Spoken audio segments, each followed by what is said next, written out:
pessoal, meu nome é André Lafayette, sou professor de Clínica Médica do Grupo Eu Médico Residente. Hoje a gente vai conversar um pouquinho a respeito de antibióticos. Então, se vocês gostarem do nosso vídeo, se gostarem do nosso canal, deem um like e se inscrevam no canal, que a gente tem muito material bom para vocês aqui a respeito de medicina, especialmente com foco na prova de residência. Então vamos começar nossa discussão, a nossa aulinha de hoje. Trago uma questão aqui da USP São Paulo 2020, dê um pausa no vídeo, façam uma leitura, tentem resolver sozinhos, que a gente vai conversar um pouquinho a respeito de antibióticos e daqui a pouco a gente resolve essa questão juntos. Então, inicialmente, vamos definir o que significa antibióticos. A definição mais antiga dizia que eram substâncias produzidas por organismos vivos, fungos, bactérias ou outros organismos que inibiam o crescimento ou que destruíam outros micro-organismos. Essa definição teve que ser atualizada e passou a ter um sentido mais amplo, está certo? Devendo incluir também substâncias sintéticas ou semissintéticas com a mesma ação, porque hoje em dia a gente tem antibióticos que não são produzidos por organismos vivos, são produzidos pelo ser humano de forma sintética ou semissintética. Quando a gente administra um antibiótico ao paciente, o efeito desse antibiótico vai depender dessa interação aqui, entre o antibiótico prescrito, a forma de administração, a dose, a posologia, vai depender do micro-organismo sobre o qual a gente quer atuar e vai depender do hospedeiro, mais precisamente da sua resposta imune. Uma coisa que a gente precisa saber em relação aos antibióticos é seu mecanismo de ação. Então a gente precisa saber quais os antibióticos atuam inibindo a síntese da parede celular, quais classes de antibióticos inibem a síntese de DNA e RNA, quais inibem a síntese proteica ao se ligar aos ribossomos, as proteínas dos ribossomos, qual atuam na membrana celular, na síntese da membrana celular e aqueles que interferem no metabolismo do ácido fólico. Aqui, mais especificamente, a gente fala do sulfametoxazol trimetoprim. Mas a gente precisa saber o mecanismo de ação de antibiótico, porque isso aparece em prova de residência. Outros conceitos de antibiótico terapia, certo? A gente tem, quando a gente administra um antibiótico para um paciente, uma determinada dose, uma determinada via de administração, o que vai importar para o efeito farmacológico desse antibiótico vai ser a concentração tecidual, a concentração no tecido que está em vigência de infecção. Então a gente administra uma determinada dose, atinge uma concentração plasmática, mas o efeito farmacológico vai depender da concentração naquele tecido. Então não adianta um antibiótico ter uma boa concentração sérica e não penetrar naquele sítio de infecção, naquele tecido, pode ser o pulmão, pode ser o osso ou o sistema nervoso central. Então isso tudo tem que ser levado em consideração. Um conceito muito, mas muito importante, tanto na prova, mas especialmente na prática clínica, é o conceito de MIC, que vem do inglês, significa concentração inibitória mínima. Então, é a concentração mínima de antibiótico que é efetiva para impedir o crescimento de uma determinada bactéria, de um determinado micro-organismo. E é com base nesse MIC que a gente vai saber se um determinado micro-organismo ele é sensível ou se ele é resistente as classes de antibiótico. Então aqui está um exemplo de um antibiograma clássico. Então tem uma Pseudomonas aeruginosa isolada na secreção retal e a depender do MIC desse micro-organismo para determinados antibióticos, a gente não precisa decorar, memorizar os MICs para cada antibiótico, isso vai ser dado no antibiograma, a gente vai saber se é resistente ou sensível a esse antibiótico. Por exemplo, a amicacina. O MIC desse micro-organismo foi maior do que 32, então o antibiograma nos diz que é R de resistente.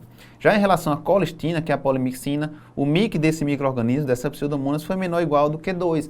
Então o antibiograma nos diz que esse germe, essa bactéria é sensível à polimixina, é sensível à colistina. Então é muito importante o conceito de MIC para a gente interpretar o antibiograma e os conceitos de sensibilidade e resistência dos micro-organismos a determinados antibióticos. Conceitos também fundamentais, a gente usa muito isso na prática clínica, vocês vão se identificar, tenho absoluta certeza. Quando a gente não conhece o agente infeccioso de determinada infecção, a gente vai fazer o quê? Tratamento empírico. E o que é o tratamento empírico? A gente vai se guiar pelo sítio de infecção mais provável, tá certo? Daquele paciente, pelo micro-organismo que mais provavelmente está causando aquela infecção, e aí a gente vai se apegar a conceitos epidemiológicos, especialmente conceitos epidemiológicos locais, e a gente vai fazer um tratamento antimicrobiano mais restrito, com uma alta chance de a gente acertar no alvo, de a gente acertar no micro-organismo, tá certo? Causador daquela infecção. A gente pode errar fazendo tratamento empírico? Óbvio que pode, mas se a gente errar, a chance é que a gente erre por pouco, tá certo? Porque a gente vai fazer um tratamento empírico, um tratamento racional, guiado para o micro-organismo mais provável causador daquela infecção. E o que é que a gente não deve fazer? A gente não deve sair atirando para todo lado, porque se a gente fizer isso, sair fazendo um monte de antibióticos sem nenhum racional lógico e teórico, a gente vai acertar o tratamento, a gente vai acertar o micro-organismo, a gente vai acertar. Mas se a gente sair atirando para todo lado, associando vários antibióticos, ampliando demais o espectro de ação do antibiótico, a gente também vai errar. E isso pode induzir efeitos colaterais, especialmente a indução de resistência bacteriana, certo? E quando a gente conhece o agente infeccioso, a gente já sabe qual é o agente infeccioso, a gente já sabe qual é o seu perfil de sensibilidade, a gente vai fazer o quê? A gente vai fazer o tratamento direcionado. Então a gente vai direto no alvo, a gente vai usar um antibiótico de espectro de ação mais restrito possível, tá certo? De preferência um antibiótico mais barato, de menor custo, com uma posologia menor e que vai direto no alvo, que vai diretamente naquele micro-organismo que está causando a infecção. Que a gente não deve fazer uma coisa que eu chamei aqui de tratamento Rambo. Ou seja, a gente não vai usar uma bazuca para, por exemplo, matar uma formiga, tá certo? Então a gente vai fazer um antibiótico direcionado para aquele micro-organismo. A gente vai fazer um antibiótico de amplo espectro, uma combinação ampla de antibióticos que vai matar o micro-organismo. Não, mesmo que mate o micro-organismo, vai trazer uma série de efeitos colaterais, especialmente indução de resistência, e esse é um problema sério hoje em dia na prática médica. Então a gente faz tratamento direcionado, a gente não faz tratamento Rambo, tá certo? Mas alguns conceitos interessantes. Quando a gente faz um espectro amplo de tratamento antimicrobiano, tratamento empírico, e a gente isola o germe responsável pela infecção, a gente sabe qual é seu perfil de sensibilidade, o que é que a gente faz? A gente desescalona. O que significa desescalonar? Partir de um tratamento de amplo espectro para um tratamento de espectro mais restrito, mais direcionado, guiado pelo antibiograma. E quando a gente faz o contrário, a gente começa com o espectro mais restrito de forma empírica, esse tratamento não está funcionando, a gente não isolou o germe e a gente decide por ampliar o espectro na tentativa de cobrir aquele germe que até agora a gente não conseguiu cobrir, a gente chama isso de escalonamento. Então, escalonar é partir de um espectro mais restrito para um espectro mais amplo e desescalonar é partir de um espectro mais amplo para um espectro mais restrito quando a gente identifica o germe e identifica o seu perfil de sensibilidade. Então, sabendo desses conceitos, a gente já pode responder a questão da USP. Homem de 28 anos é admitido na unidade de terapia intensiva com choque séptico, chegou grave, secundária a pneumonia de lobo inferior direito com necessidade de noradrenalina 0,2 microgramas quilo minuto e ventilação mecânica. Está em uso de ceftriaxone e claritromicina. Após 48 horas de internação, evoluiu com aumento da dose de nora, ou seja, piorou, oligúria e mantém-se em ventilação mecânica. A hemocultura foi positiva para o pneumococcus, Streptococcus pneumoniae, sensível à penicilina. Esse é o germe mais comum causador de quê? Da pneumonia adquirida na comunidade. Lactato arterial de 40, tá certo? É o lactato numa referência diferente, que a gente geralmente usa milimol por litro, mas esse valor está alto. Então o indivíduo piorou da hemodinâmica, aumentou a dose de nora e está com hiperlactatemia. Então, não está sendo tratado de forma adequada. Ele pergunta qual a conduta mais apropriada em relação ao tratamento anti-infeccioso. Cuidado, essa é uma questão capciosa. Vamos lá. A primeira impressão que a gente vai ter é que o antibiótico não está funcionando, que a gente vai precisar o quê? Ampliar o espectro, que a gente vai precisar escalonar o esquema de antibiótico terapia. Mas, na verdade, a resposta é o contrário. Por quê? A gente começou um tratamento empírico com ceftriaxone e claritromicina, um tratamento de espectro mais amplo, a gente isolou o germe, o micro-organismo causador, definiu o seu perfil de sensibilidade, então a gente vai fazer o contrário, a gente vai desescalonar, a gente vai restringir o espectro. E aí vocês devem estar se perguntando, ora, se o paciente está piorando, por que eu vou restringir o antibiótico? Eu não tenho que aumentar o espectro? Veja, quando o paciente está tratando infecção e não melhora, não significa que o antibiótico não esteja funcionando. A gente tem que pesquisar outras coisas. Por exemplo, ele pode ter alguma complicação infecciosa. E no indivíduo com pneumonia adquirida na comunidade, que não responde à terapia antibiótica inicial, que presumivelmente deveria estar funcionando, a gente vai pensar em quê? A gente vai pensar em complicações. Qual a principal complicação? O derrame pleural parapneumônico. Nesse caso, a gente pensar em derrame parapneumônico complicado e até mesmo empiema. Então vamos lá. Letra A, manter esquema antimicrobiano. Por que a gente vai manter claritromicina se a gente isolou o pneumococo e ele é sensível à penicilina, portanto é sensível à ceftriaxona, que é uma cefalosporina de terceira? Não tem sentido manter a claritromicina. B, suspender claritromicina e realizar ultrassonografia de tórax. Verdadeiro. A ceftriaxona é suficiente para tratar essa infecção. Não está respondendo porque provavelmente ele tem alguma complicação e a gente vai pensar em quê? Em derrame parapneumônico, por isso a ultrassonografia de tórax. Verdadeiro. Escalonar para vancomicina e piperacilina tazobactam? Não precisa, gente. Ceftriaxona funciona. A gente vai desescalonar e não escalonar. Associar vancomicina também não tem sentido. E a resposta fica a letra B, a gente desescalona e vai investigar a complicação, nesse caso, um derrame parapneumônico complicado. Mais uma questão, agora a CESP-E 2020.2, tentem responder uma questão mais simples, direta, que a gente agora vai falar um pouquinho sobre os antibióticos de forma específica. Então, o que é que eu preciso saber na hora da prova a respeito de antibióticos? Primeiro, a gente precisa saber as classes dos antibióticos, tá certo? A gente precisa saber seu espectro de ação, os antibióticos de escolha para infecções específicas, geralmente infecções mais comuns, mais do dia a dia, e os principais efeitos colaterais dos antibióticos, tá certo? A gente também vai precisar saber o seu mecanismo de ação. Algumas provas cobram o mecanismo de ação dos principais antibióticos. E agora a gente vai falar da principal classe de antibióticos, a maior classe de antibióticos, que é a dos beta-lactâmicos. Recebe esse nome porque tem um anel beta-lactâmico na sua composição. Preste atenção, eles inibem, todos os beta-lactâmicos inibem a síntese da parede celular ao se ligar a uma proteína, que é a proteína ligadora de penicilina. E quais são os beta-lactâmicos que a gente tem disponível? Penicilinas, cefalosporinas e carbapenêmicos, além de um menos conhecido que é dos monobactâmicos. E preste atenção, nenhum beta-lactâmico, com apenas uma exceção que a gente vai comentar, cobre o Staphylococcus meticilina resistente, também chamado de MRSA, e nenhum beta-lactâmico cobre micro-organismo atípico, por exemplo, Legionella, tá certo? Mycoplasma pneumoniae. Então, beta-lactâmico não cobre atípico e geralmente não cobre MRSA com uma exceção.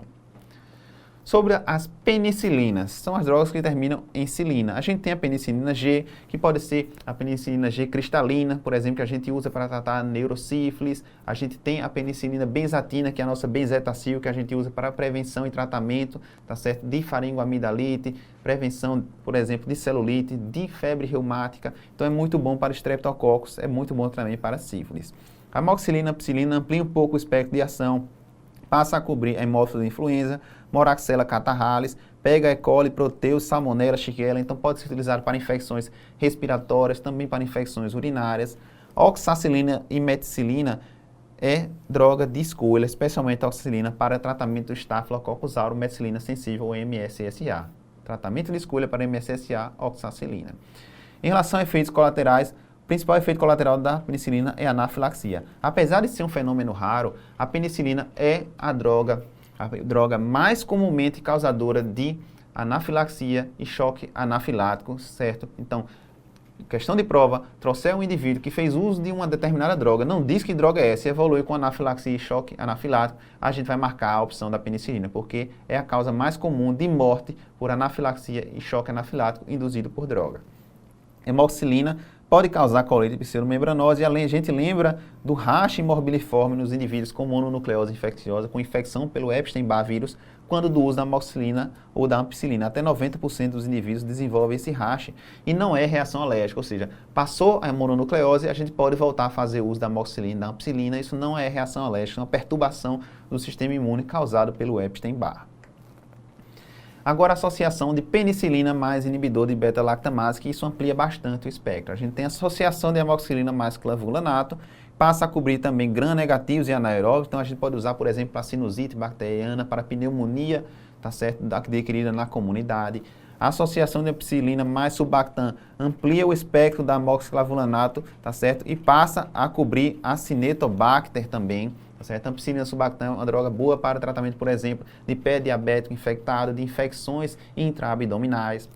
Piperacilina tazobactam, nosso famoso tazocin, amplia o espectro para pseudomonas, por isso ele é um dos grandes antibióticos utilizados para o tratamento de infecção hospitalar por gram negativo.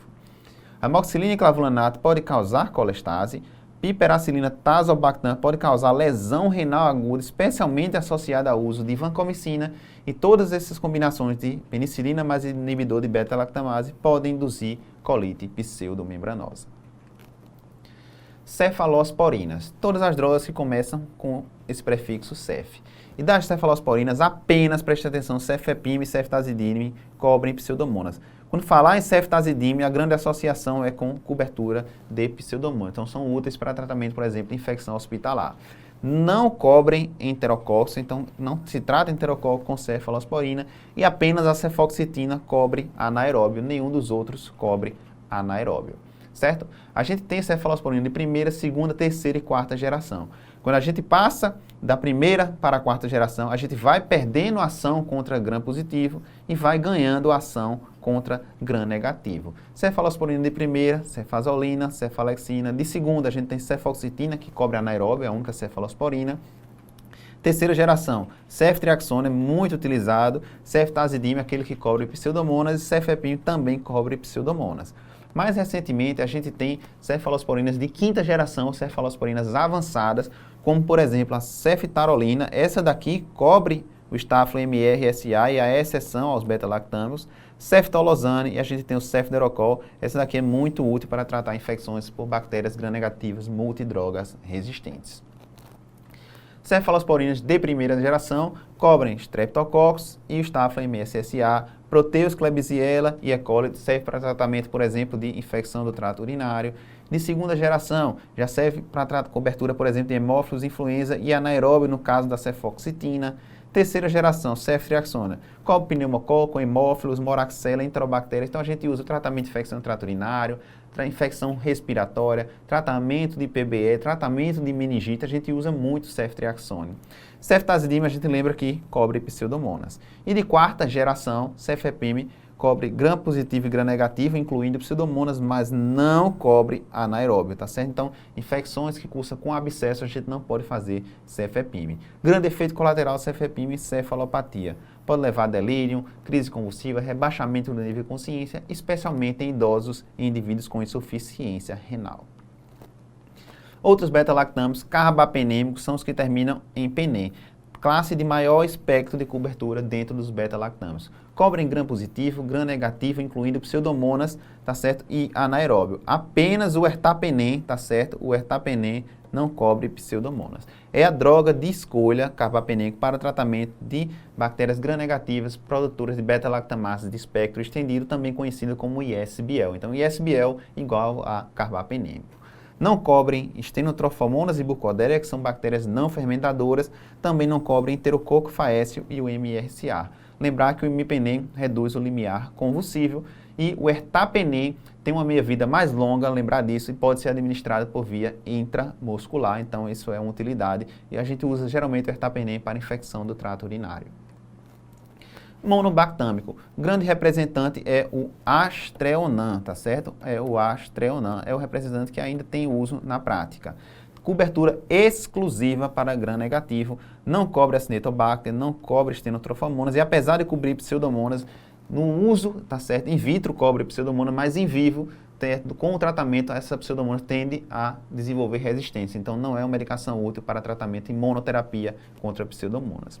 Ela é útil porque ela é resistente a uma carbapenemase, tá certo? É uma produtora de carbapenemase, a um KPC do tipo metalo-beta-lactamase, especialmente do subtipo Newdellia, que é uma bactéria extremamente resistente. Então, o Astreonan pode fazer uso de terapias combinadas para essa droga multidroga resistente, para essa bactéria, desculpe, multidroga resistente. E o uso clínico mais importante do Astreonan, que talvez isso seja a única coisa que deva cair em prova sobre essa droga, é que ela não apresenta reação cruzada com outros beta-lactâmicos, à exceção de ceftazidime e cefderocol. Então, se o indivíduo tem uma história de uma reação grave anafilática a uma penicilina, tá certo? A uma cefalosporina, ele não vai poder usar outro beta-lactâmico, tá certo? Alguns autores ainda colocam o meropenem, mas com um determinado risco, mas a escolha vai ser o Astreonan. Então, o Astreonan, o seu grande uso clínico é no indivíduo que tem uma história de reação anafilática a outro beta-lactâmico, especialmente penicilina. Então, vamos resolver agora aquela questão da CSPE. Dos antibióticos abaixo, não é um beta-lactâmico. Então, a gente já viu quais são os beta-lactâmicos, vai escolher agora aquele que não é. Meropenem é beta-lactâmico, tá certo? É um carbapenémico. Cefalexina é uma cefalosporina. Astreonan é um monobactâmico, também é beta-lactâmico. Piperacilina tazobactam é penicilina associada a inibidor de beta-lactamase. A amicacina, a gente não falou dela ainda, então não é beta-lactâmico. Resposta, letra E. Mais uma questão da CSPE 2010. Tentem responder, a gente vai conversar a respeito agora de outros antibióticos. Vamos falar de antibióticos que inibem a síntese proteica, se ligam aos ribossomos inibindo a síntese proteica. O primeiro grupo deles é o grupo dos macrolídeos, são as drogas que terminam em tromicina. Azitromicina, claritro e eritromicina. Eles têm uma boa cobertura para germes atípicos, pneumococos e alguns gram-negativos, então pode ser utilizada para infecções do trato respiratório. Tratamento e profilaxia de infecção pelo complexo do Mycobacterium avium, ou seja, MAC, que encontraram em pacientes HIV e AIDS, com CD4, tá certo, menor do que 50, na profilaxia de MAC é indicado com azitromicina, via de regra, via de escolha. Pode ser utilizado tratamento de DPOC exacerbada, pneumonia comunitária e sinusite. Não cobrem bacilos gram-negativos entéricos, enterobactérias, então não podem ser utilizados para infecção hospitalar, certo? Aumenta o intervalo QT, a gente lembra disso da associação recente de azitromicina e hidroxicloroquina, muito usada, tratamento de Covid-19 lá no começo da pandemia, e tem efeitos adversos no trato gastrointestinal. Em relação às lincosamidas, grande representante é a clindamicina. A clindamicina cobre streptococcus, estafilococcus e anaeróbios. É por isso que é útil, por exemplo, para o tratamento de empiema, de abscesso pulmonar, de pé diabético infectado, geralmente associada a ciprofloxacina, por exemplo. Não tem cobertura para enterococo e, preste atenção, pode ser utilizado no esquema alternativo para tratamento de PPJ, neurotoxoplasmose e até malária. Efeito colateral mais marcante é indução de colite pseudomembranosa, é o antibiótico mais famoso causador de colite pseudomembranosa. Aminoglicosídeos são os antibióticos terminados em cina, amica, genta e streptomicina. Só cobrem, preste atenção, gram-negativo. Não cobrem anaeróbio e nem gram-positivo, tá certo? E também cobre pseudomonas, portanto pode ser útil também para o tratamento de infecção hospitalar.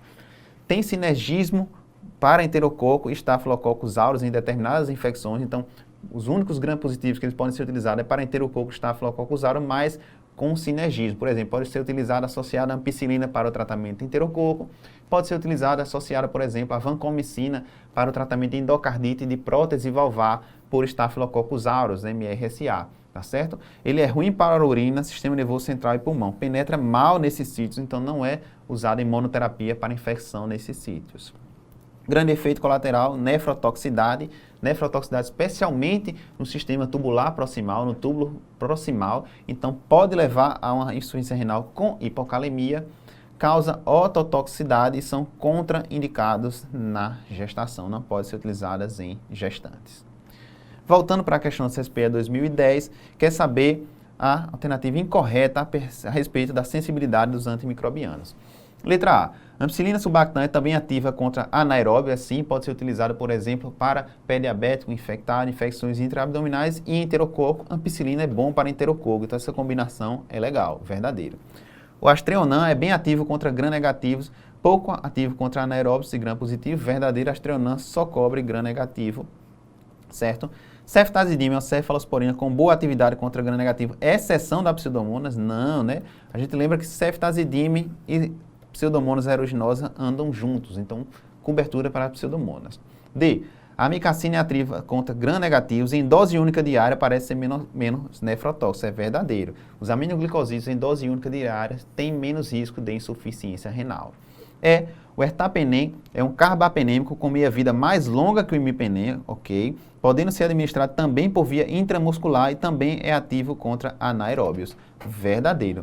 Tem meia-vida mais longa e pode ser administrado por via intramuscular e não cobre pseudomonas. Resposta para a gente, C, ceftazidime cobre sim pseudomonas.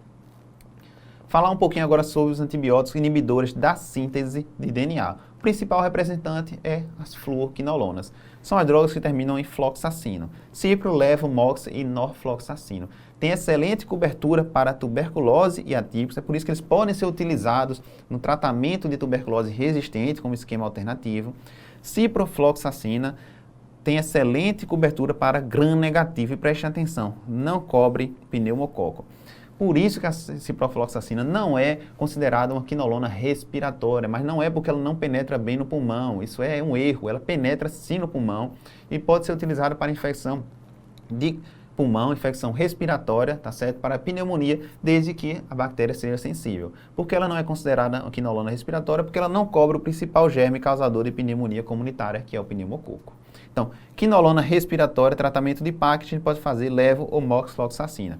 Excelente cobertura para atípicos e pneumococo, mas não cobre Staphylococcus aureus. A levo também pode ser utilizada para infecção do trato urinário e norfloxacina, seu grande uso, profilaxia de peritonite, bacteriana espontânea ou PBE. São todas contraindicadas na gestação. Preste atenção nesses efeitos colaterais que foram relatados mais recentemente. Prolonga o intervalo QT, podem levar à ruptura e dissecção de aorta, então estão contraindicados indivíduos com Ehlers-Danlos, indivíduos com síndrome de Marfan ou então indivíduos que têm aneurisma de aorta ou passaram de dissecção de aorta. Podem induzir ruptura de tendão e dano à cartilagem articular, então cuidado indivíduos já com doença articular prévia, e também podem induzir colite pseudomembranosa, isso já caiu em prova. Vamos lá para uma questão da USP agora, 2018. Preste atenção. Homem de 43 anos está internado na UTI há 10 dias devido a quadro de acidente vascular cerebral hemorrágico e evoluiu com pneumonia no 7º dia de ventilação. Então, teve uma pneumonia associada à ventilação mecânica.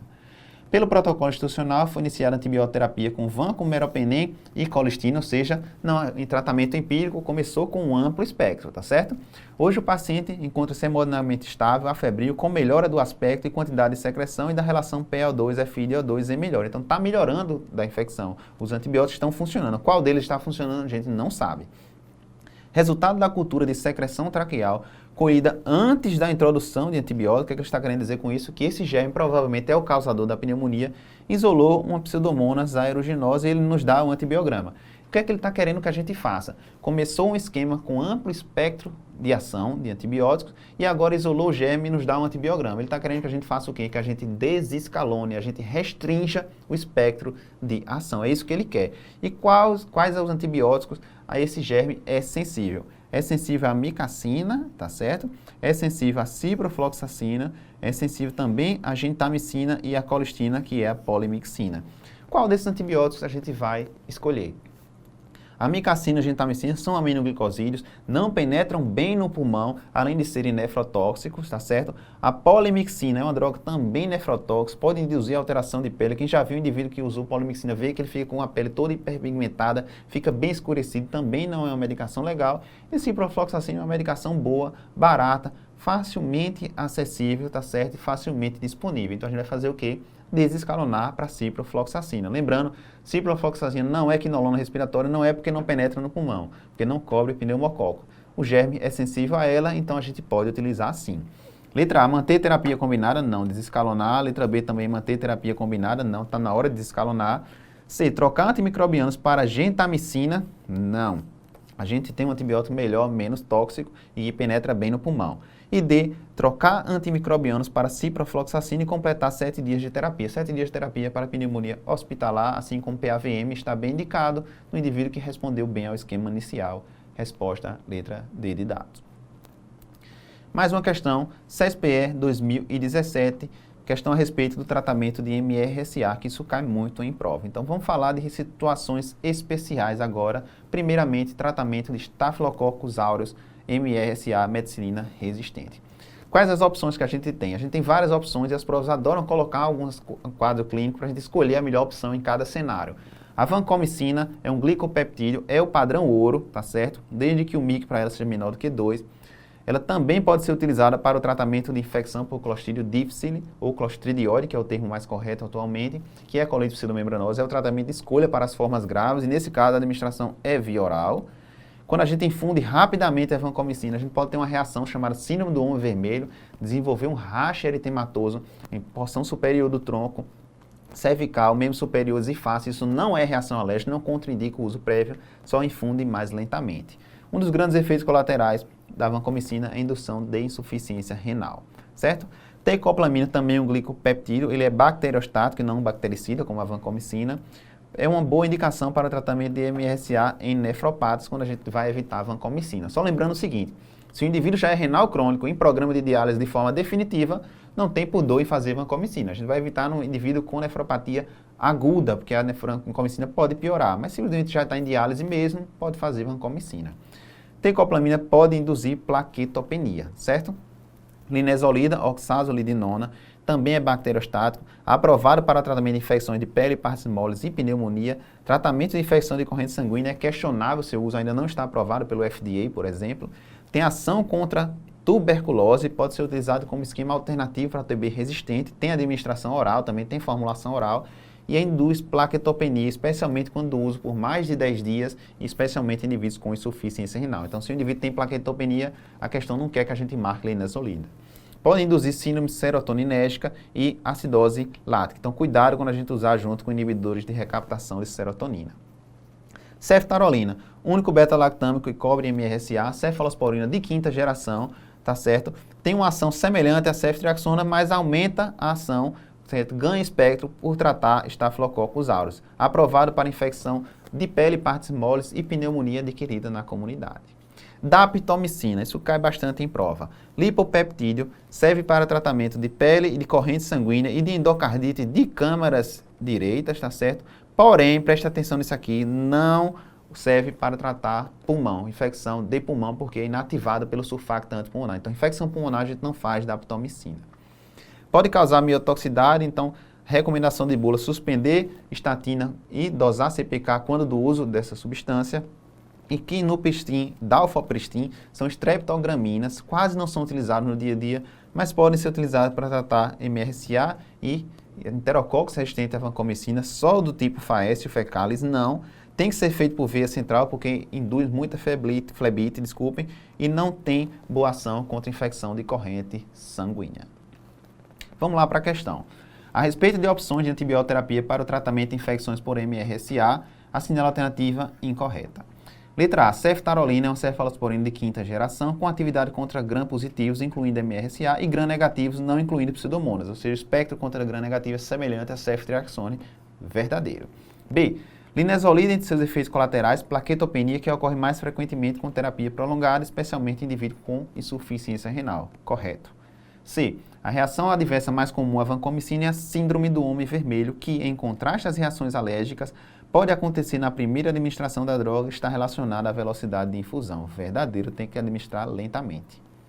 D, daptomicina pode ser utilizada para bacteremia, osteomielite, isso não tem aprovação de FDA, mas está contido por alguns atores, UpToDate, por exemplo, coloca, então pode ser feito. Endocardite, especialmente câmara direita, mas pneumonia, não, isso cai muito. Pulmão, a gente não faz daptomicina, certo? E letra E, tecoplamina leva ao menor risco de nefrotoxicidade quando comparada à vancomicina, e essa é a sua principal indicação de uso. Paciente com nefropatia aguda, resposta, letra D de dado.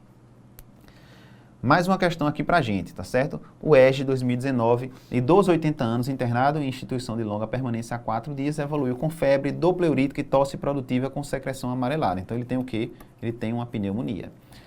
Nega tabagismo, fez uso de amoxicilina por 2 dias sem apresentar nenhuma melhora. Foi colhido gram, cujo resultado foi negativo. 2 hemoculturas revelaram crescimento de cocos gram-positivos em cacho de uva. Quando ele fala esse aspecto em cacho de uva, ele está se referindo, gente, ao Staphylococcus aureus, tá certo?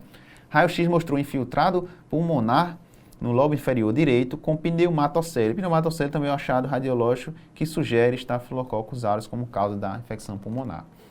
Nesse momento, o antibiótico mais apropriado para o tratamento e mecanismos de ação, respectivamente, são... Veja, a azitromicina não trata Staphylococcus aureus, é para atípico, não. Sulfametoxazol, trimetropin, o Bactrim também cobre Staphylococcus aureus, mas ele só é autorizado para infecções leves, geralmente infecções de peles, piodermites, não para infecções graves, então a gente também corta. Nos resta vancomicina e oxacilina. Esse indivíduo tem um risco maior de infecção por MRSA, tá certo? Até tem, porque ele vem de instituição de longa permanência. Mas a gente poderia até arriscar uma oxacilina, quem sabe, podia até ser aceitável. Mas por que a gente não vai marcar oxacilina? Porque a oxacilina ela é uma penicilina. Penicilina é beta-lactâmico, qual é o mecanismo de ação?